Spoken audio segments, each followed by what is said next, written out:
tujuan yang jelas. Filsafat membantu menentukan tujuan akhir pendidikan, seperti pembentukan individu, moral, dan mandiri.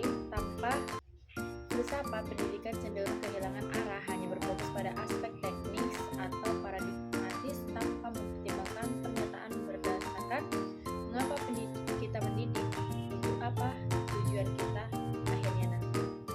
Selanjutnya yang kedua, minimnya pemikiran kritis.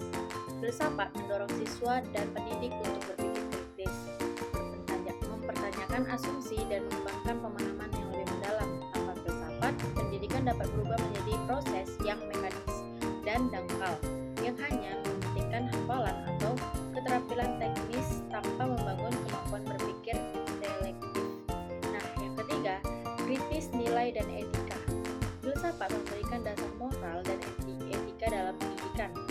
Tanpa adanya pendidikan, dapat terjebak dalam otoritas materialistis atau utilitarian yang hanya mementingkan hasil ekonomi tanpa mempertimbangkan aspek-aspek kemanusiaan seperti empati, keadilan, dan tanggung jawab sosial.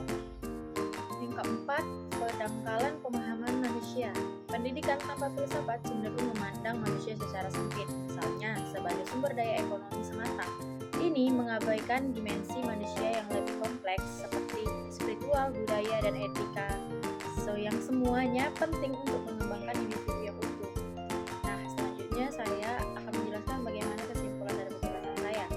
Filsafat adalah landasan bagi pendidikan holistik dan bermakna. Tanpa filsafat, pendidikan berpotensi menjadi proses yang dangkal, kehilangan nilai-nilai dasar, dan gagal membangun manusia yang utuh. Oleh karena itu, filsafat harus tetap menjadi komponen integral dalam pendidikan, baik dalam teori maupun praktik. Sekian penjelasan dari saya. Mohon maaf jika ada salah kata. Saya ucapkan terima kasih.